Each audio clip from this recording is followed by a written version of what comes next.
Hi friends, पता है आप लोगों को थोड़ी देर बाद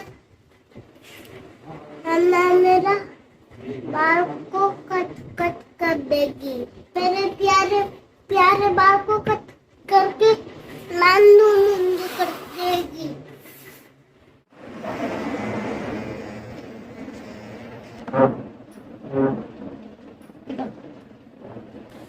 ये सूरो या मेरा बाल काटते हैं पूरा लांडू मुंडू के मेरा बाल कट गया।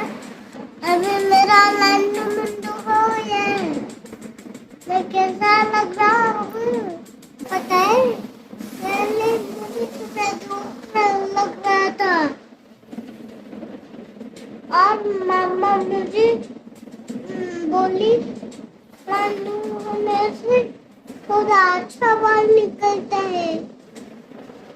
ये तो समर सीजन में सारे बच्चों को लांडू होना चाहिए। लांडू होने से पूरा अंदर से अच्छा बाल निकलेगा।